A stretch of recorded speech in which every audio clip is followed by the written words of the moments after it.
Hi, I'm Charles Arthur. And I'm Samuel Gibbs. We're here to talk about tablets from 2013. So, Sam, let's start with the worst.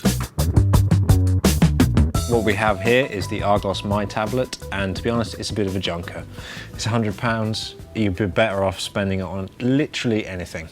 I managed to try it out in the tablet review I did recently, and I couldn't even get it to respond to a touch. No, it's really poor. Okay, let's get rid of it. Goodbye. Next up, we have the Microsoft Surface. This is actually the Surface Pro from last year. They've done a new version of it, the Pro 2, although it's the same price and it looks exactly the same. It's a spec bump. It's a spec bump. This is the type cover which comes off. The thing I found about this was that it's just really heavy.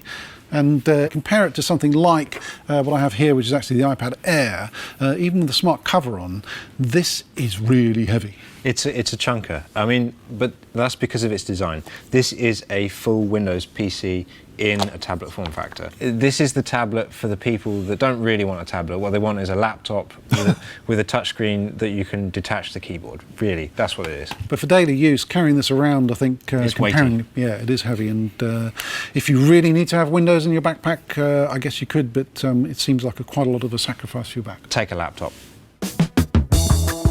This is another Windows tablet, but this runs Windows RT. This is the Nokia Lumia 2520, and it is basically Nokia's first tablet. And I mean, it is quite beautiful. I like the design of it. It is very different. If you look at the rest of the other black slates, it has character. Bit chunky. It's not as heavy as the Surface, but it's still fairly weighty, I'd say. Yes, it's weighty. Actually, it's weighty now. It's not weighty probably last year. It's about mid-weight for last year.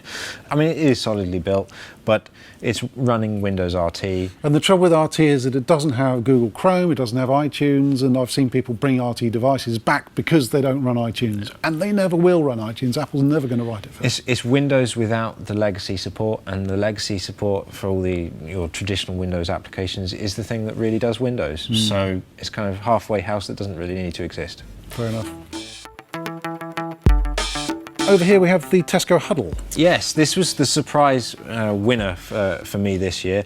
It's a really good, solid budget Android tablet from Tesco. It's fast, it does generally what people need to do. It's got a decent 7-inch screen, it runs Android Jelly Bean, and I mean, it has enough ports and connections to kind of do what people need. It's available for around £120, but you can also get it for £60 worth of club card vouchers. And it looks like it'd be robust enough to give to the kids. They're not going to mind that it's a bit heavier perhaps than other models. I think it'd take a hit as well. Okay, that's quite a nice looking device.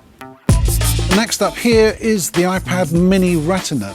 For my money, this is a great little tablet. It's a step up from the iPad Mini of last year. The thing for me that makes the iPad Mini and the iPad Air, which we'll get onto, is the selection of apps. I mean, that's one of Apple's strong points. Its app ecosystem is very well developed, and arguably more than an Android experience, especially on the tablet side. The iPad apps, people are really designing apps specifically for Apple's tablets. Although it is pricey as well, and that for a lot of people is going to be the thing that puts them off. It's the question really between going for the premium one or going for something like the Huddle. Yeah, definitely. The new Nexus 7 has a 1080p screen within a 7-inch form factor, and that really is super crisp. I don't think you really need to get any higher than that. I mean, and the screen on it is really quite good. It's got great viewing angles, it's good for sharing, that kind of thing. This one's built by Asus but controlled by Google, so they've turned the screws down on the price, and again, you can pick this thing up for about £150. The standard retail is £200, but retailers are discounting it.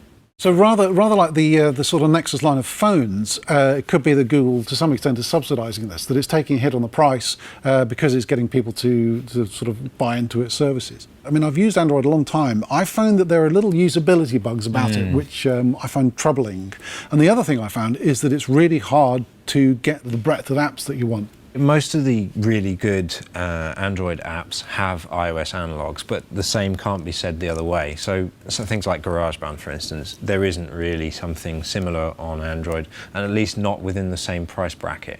It's interesting, when I was asking on Twitter for people to recommend apps for the Nexus 7, the answer I kept on getting back from people was, well, it shows the Google apps really well. Yeah. And I thought that was actually telling, which is, it's great if you really like Google stuff, but if you're trying to do things that are different from that, then, well... For me, as a Google user, that is one of the benefits of the Nexus 7. It really does plug into everything that I use day to day, and the experience is almost unmatched if you're a Google user.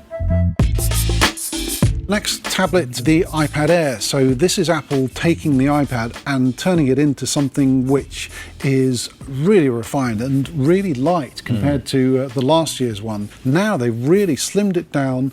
It's exactly the same industrial design and look as the iPad mini, but it's got this big screen and it's really light. And actually there's a sort of optical illusion I find going on, which is the iPad mini feels like it's heavier than the iPad Air. Yes. It's really weird. I mean, for me, Apple basically took what was a good tablet to start with, but really shrunk it down, and it's the first major revision since the introduction of the iPad on the industrial design front.